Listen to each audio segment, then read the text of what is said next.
Growing up, my sister Amy and I were always at odds, though not in the typical sibling way. I, the older sibling, always felt overlooked, while she was the golden child. It wasn't subtle, either. My parents always made it clear that Amy was the one they preferred.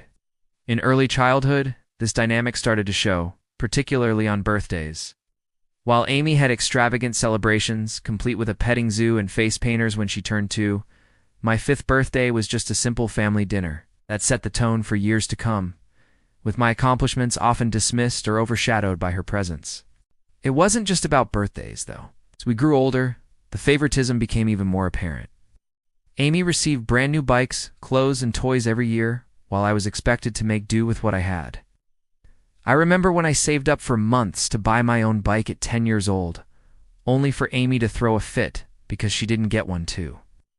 Instead of teaching her patience, my parents bought her an even nicer bike than mine. This pattern of favoritism continued throughout my adolescence, especially during school events. When I took center stage in the school play, practicing for weeks to perfect my lines, my parents were an hour late. They missed my major scene, only to be found comforting Amy, who was complaining of a stomachache. Academically, things weren't any better. Despite joining the math club, maintaining a 4.0 GPA, and even winning a regional science fair in middle school, my parents never really acknowledged my achievements. On the other hand, Amy barely passed her classes, but would get a celebratory dinner every time she managed a B+ on a test. This made me feel invisible, like nothing I did was ever enough. High school was when things really began to weigh heavily on me. I kept pushing myself to the limit in everything, from academics to extracurriculars, hoping for some sort of recognition. When I was accepted into an elite summer program at Harvard, I was ecstatic. But when I told my parents, their response was lukewarm. Dad didn't even seem to care, and instead, he redirected the conversation to Amy's upcoming dance recital. They couldn't even take the time to bring me to the airport, instead prioritizing her performance. Despite all this, I managed to stay afloat, achieving a place at a prestigious university with a full scholarship. Yet when I told my parents, their response was underwhelming. My dad dismissed it by saying, "Don't get too excited. College isn't everything." Meanwhile, Amy, who didn't even attend college, got a brand new car as a graduation gift. It felt like nothing I did mattered to them, no matter how much effort I put in. I began to doubt myself, and in turn, question my worth. Therapy in college became my lifeline as I worked on developing my self-esteem and learning to validate myself, independent of their approval. By the time I graduated, I had managed to secure a decent job in finance, bought my own house, and was financially stable. Yet despite all of this, my parents still barely acknowledged it. They were proud of Amy for choosing not to attend college and instead praised her for knowing herself. But they barely noticed my accomplishments, and the sting of that favoritism still lingered. The situation with my parents had been emotionally exhausting, but the real drama began when my grandfather passed away. He had always been someone who treated me fairly, a stark contrast to my parents. Grandpa had built a successful business from the ground up, and when he passed, he left behind a sizable estate. The will was read, and I was thrilled to find that I would be inheriting around $500,000. The money would be life-changing. I could pay off my student loans, secure my future, and possibly even start my own business. For the first time in my life, I felt like something was going right. However, when I shared the news with my parents, their reaction was far from what I had expected. They were visibly upset. My father especially seemed agitated, and my mother looked like she was about to cry. They quickly pulled me aside and began to complain that it wasn't fair for me to receive the same inheritance as Amy. They argued that Amy, who had been struggling with part-time jobs and was still living at home, needed the money more than I did. To be honest, I was shocked. I tried to explain that Grandpa had made his decision, and it was his will to distribute the inheritance equally among his grandchildren. But they kept pushing, trying to guilt me into giving Amy my portion. They even went so far as to say that I should do the moral thing and hand over the money to her, because she was going through a tough time. To say I was blindsided would be an understatement. I tried to stay calm and explain that Grandpa had always been fair to all of us, and he clearly intended for the money to be distributed equally. But my parents weren't listening. They became more upset and started reminding me of all the things they had done for me over the years, paying for my braces, providing school supplies, letting me live at home during college. While I was grateful for those things, it didn't change the fact that they had never treated me equally to Amy, and they couldn't seem to see that. The guilt trips began in full force. My dad kept bringing up everything they had done for me, insisting that I owed it to them to help Amy out. They even implied that if I didn't comply, I was being selfish and ungrateful. Meanwhile, Amy, who had been quiet throughout the conversation, said nothing. She seemed to simply go along with whatever my parents said, which was nothing new. After all, she had been the golden child for as long as I could remember. But it didn't stop there. A few days later, my dad took it a step further. He decided to take matters into his own hands. Acting as the executor of Grandpa's estate, he announced that he would be interpreting Grandpa's intentions and giving Amy my entire portion of the inheritance. Even went so far as to claim that Grandpa would have wanted it this way, considering our unique situation. I was devastated. Not only was this completely illegal, but it was also another glaring example of my parents' bias toward Amy. Grandpa had always been clear about wanting equality among his grandchildren. Now my father was attempting to rewrite his will in favor of Amy. At this point, I was at my wit's end. I knew I had to act, but I didn't want to escalate things too far. Still, I could not allow my parents to get away with this. I reached out to my paternal grandmother, Grandpa's widow, to get her opinion. She was furious when I explained what was happening. She made it clear that my parents had no authority to alter the will, and that Grandpa had always intended for all of his grandchildren to receive an equal share. Grandma was determined to stand by me, and she sent me a copy of the will, which included a clause stipulating that anyone who contested the equal distribution would forfeit their share. Armed with this new information, I confronted my parents. They were not happy. When I mentioned that Grandma had been made aware of their previous attempt to manipulate Grandpa's will, they became defensive, insisting that they were only looking out for Amy. But that excuse didn't hold water, and they had no answer when I asked why Grandpa didn't just leave Amy more money if that was truly his wish. The situation with my parents and the inheritance was reaching a boiling point. The more I tried to reason with them, the more irrational and manipulative they became. My dad, particularly, started to become more openly hostile. Every conversation felt like an emotional battleground, and I was left fighting a losing battle. He couldn't comprehend why I wouldn't just give in and give Amy the money. In his mind, I was being unreasonable and selfish.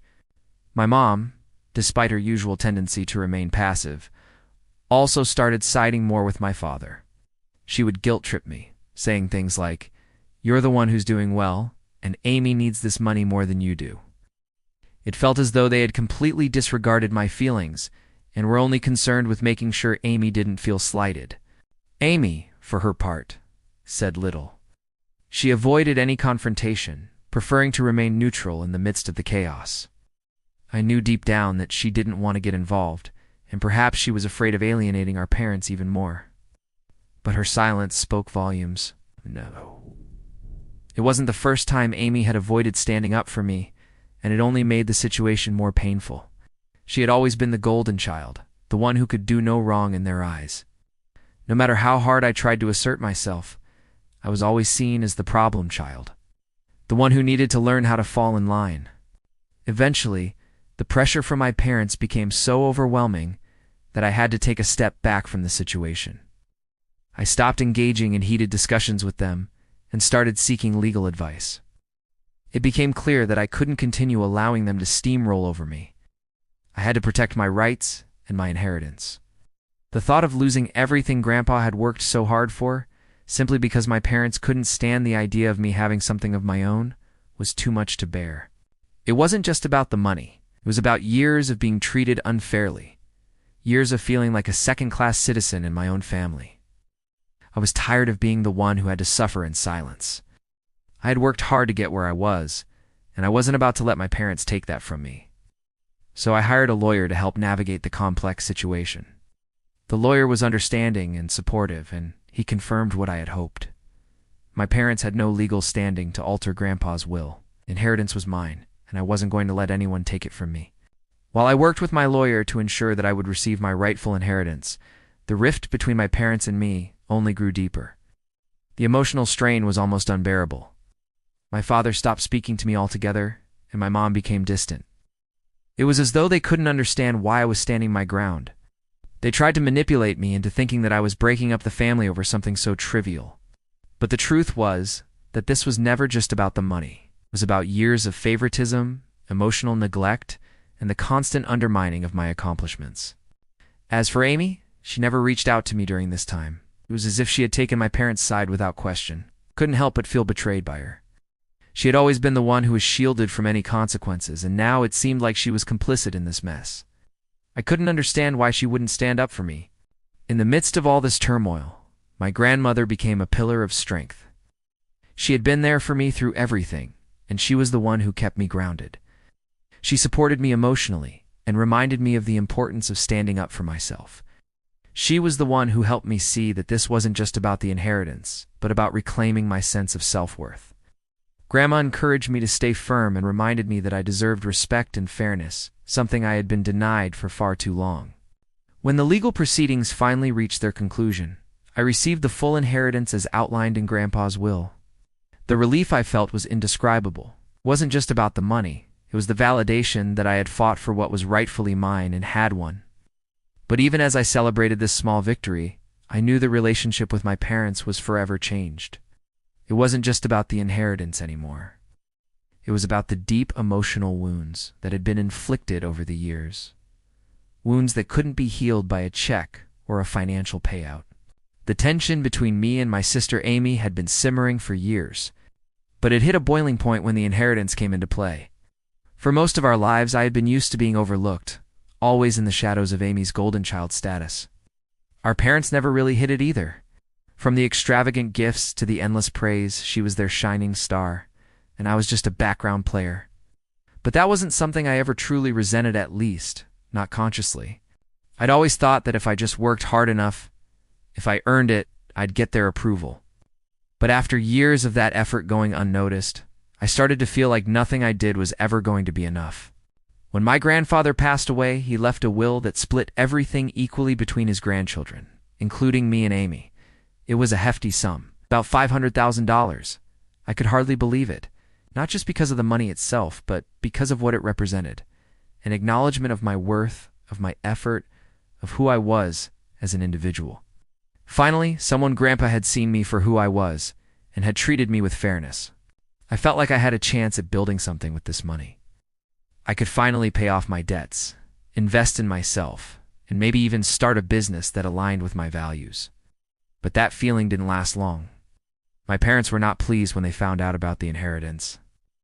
They couldn't hide their discontent during the reading of the will. At first, they tried to act indifferent, but it was obvious that something was bothering them. Afterward, they pulled me aside and said it wasn't right that I was given such a large share, especially when Amy needed it more since she was struggling. I was taken aback, to say the least. This wasn't how I had imagined this moment would go. They argued that since Amy was living at home and working part-time, I was in a much better financial position to support myself, so it wasn't fair for me to get such a large inheritance. I tried to reason with them, but they didn't seem to care about my arguments. Instead, they accused me of being selfish, ungrateful for everything they had done for me, and for not considering my sister's situation. Their words felt like a slap in the face, especially because I knew they had never supported me the way they had supported Amy. Where was their recognition of my achievements? I had always done everything by the book, made sacrifices to pay for my education, and worked hard to support myself. Yet here I was, being told that my success wasn't worth celebrating. I refused to give Amy the money. I knew it was what Grandpa wanted, and it wasn't my fault that my parents couldn't accept it. I reminded them of the times they had ignored me in favor of Amy, of all the moments they had missed in my life.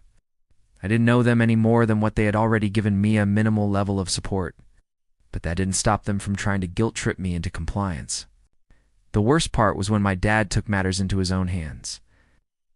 As the executor of Grandpa's will, he tried to change the distribution of the inheritance, claiming that Grandpa would have wanted Amy to have my portion because of her difficult circumstances. I was furious. This wasn't just a moral disagreement. It was illegal. He was trying to manipulate the will, and I wasn't about to let that happen. But that only caused more drama.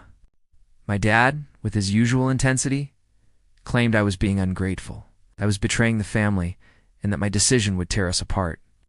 It felt like all the old wounds from my childhood were being ripped open again, and I was being blamed for everything. Amy, for her part, didn't speak up. I tried to talk to her alone, to see if she would back me up, but she just shrugged it off. "Mom and Dad know best," she said. It was clear to me that she wasn't going to challenge them, and perhaps, in her own way, she was still too dependent on them. I was disappointed, but I couldn't force her to see things my way. As the weeks passed, the situation only escalated. My parents became more insistent, trying to manipulate the rest of the family into siding with them. It wasn't just about the money anymore. It was about power, control, and years of pent-up favoritism. I felt like I was stuck in a family drama that had nothing to do with me, yet I was being dragged into it, blamed for the fallout. But despite the pressure, I stood my ground. I wasn't going to let my parents or Amy dictate how I handled the inheritance. I knew what Grandpa wanted, and I wasn't going to let anyone take that away from me. The situation between my parents, Amy, and me kept escalating. What had initially started as a financial disagreement had now turned into a full-scale emotional battle.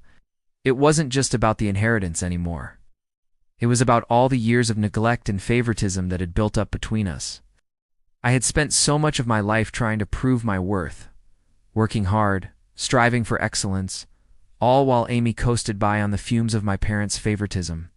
But now it felt like they were trying to take even this from me, the acknowledgement, the fairness that I had desperately craved.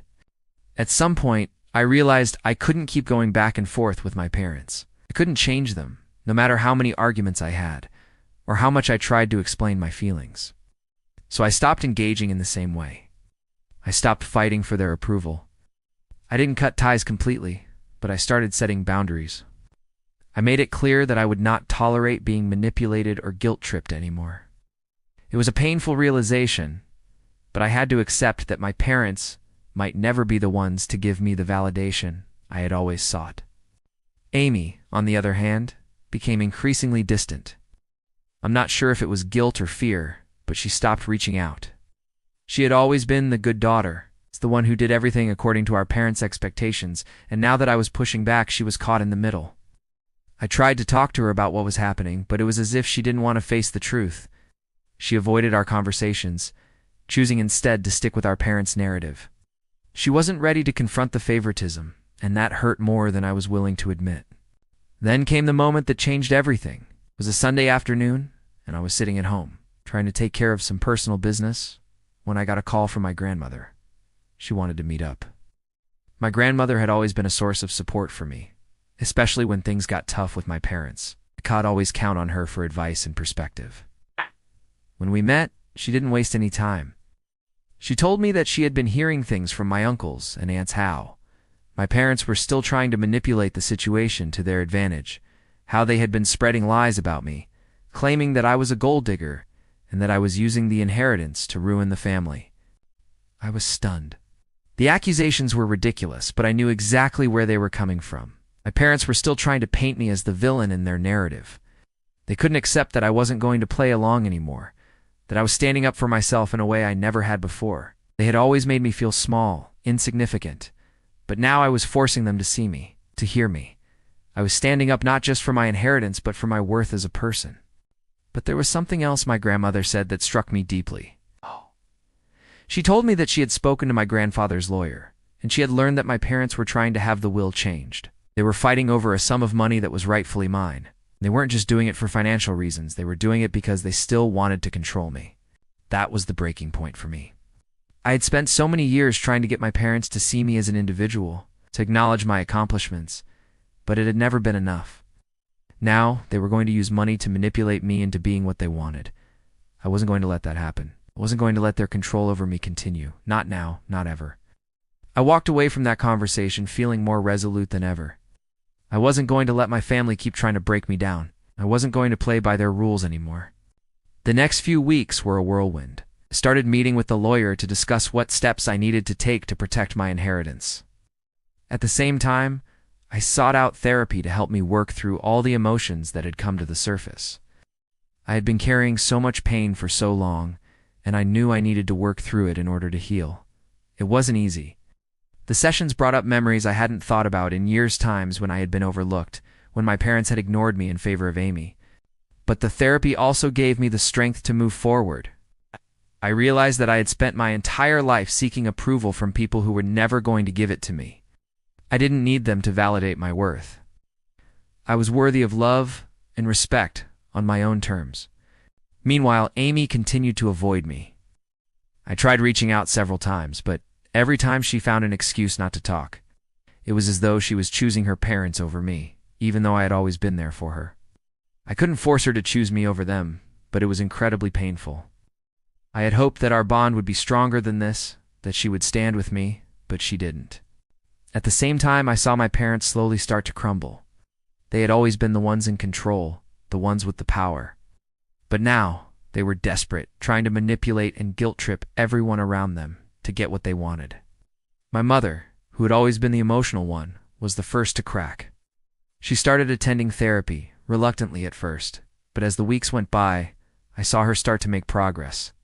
She admitted that her favoritism toward Amy had hurt me, that she had failed to recognize my accomplishments, and she wanted to make things right. It was a slow process, and there were days when I felt unsure if it would ever be enough. But I appreciated her effort. It was the first time I felt like my mother was actually trying to understand me. As the weeks went by, it became increasingly clear that the tension within my family wasn't going to resolve overnight. The dynamic between my parents and me remained strained, but there were small signs of improvement. My mother's willingness to go to therapy and begin confronting her biases was a step in the right direction, though I had learned not to expect instant results. The emotional scars I carried from my childhood weren't going to heal with just a few sessions, and I knew I had to give her the space to grow. It wasn't easy, though. Each time she apologized or admitted that she had made mistakes, I found myself torn between forgiveness and resentment. Amy, on the other hand, remained distant. Our relationship had been strained for years, but the way things had played out with the inheritance and the family drama made it feel almost impossible to repair. I had spent so much of my life wishing for a better bond with my sister, but now I realized that I couldn't force her to be the person I wanted her to be. She had to come to terms with our parents' favoritism on her own, and for now, it seemed like she wasn't ready. I kept reaching out, hoping that one day she would break through the wall she had built around herself, but I also knew I couldn't keep waiting around for that to happen. At some point, I stopped trying to change the people around me and started focusing on my own growth. I had spent so much of my life living in the shadows of my parents' expectations, trying to fit into a mold that was never mine. But as I worked on my personal healing, I began to feel a sense of empowerment I hadn't experienced before. I was no longer the victim of my family's dynamics. I was reclaiming my life. It was around this time that I started thinking seriously about my career path. I had always been passionate about helping others, especially those who had been through similar struggles. I knew that I wanted to support people who had been affected by toxic family dynamics like I had.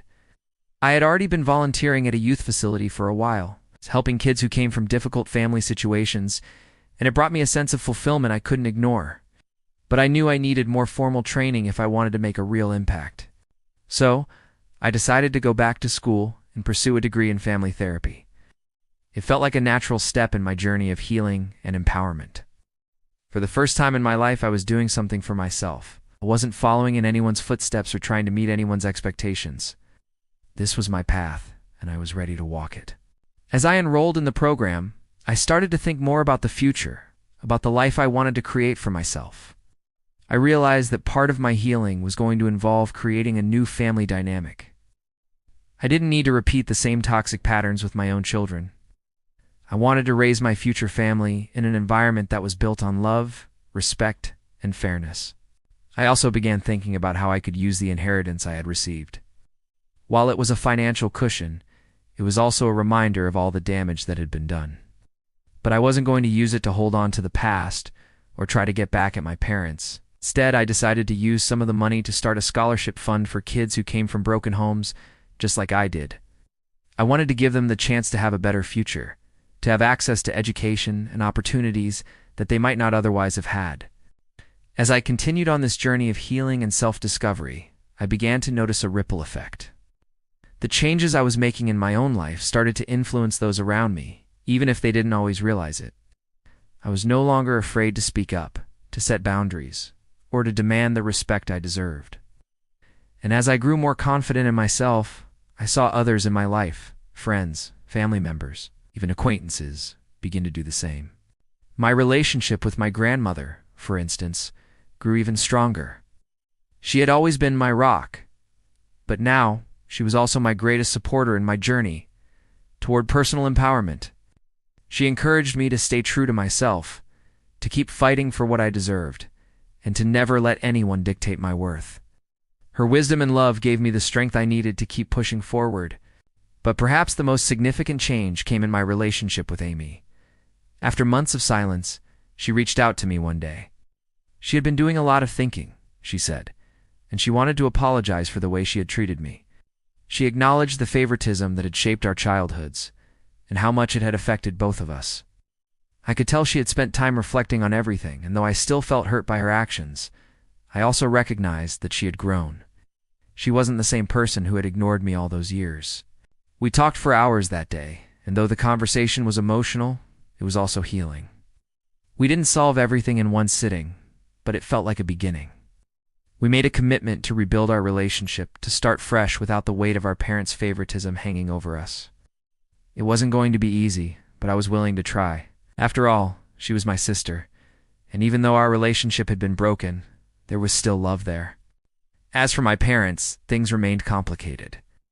My mom continued her therapy and made progress, but my dad refused to engage in any meaningful way. He was still angry, still clinging to his belief that he had done nothing wrong, that everything was my fault. He continued to try to manipulate situations, but I was no longer the same person who would bend to his will. I had learned how to set boundaries, and I wasn't going to let him cross them. I wasn't sure what the future held for me and my family, but for the first time in a long time, I felt a sense of peace.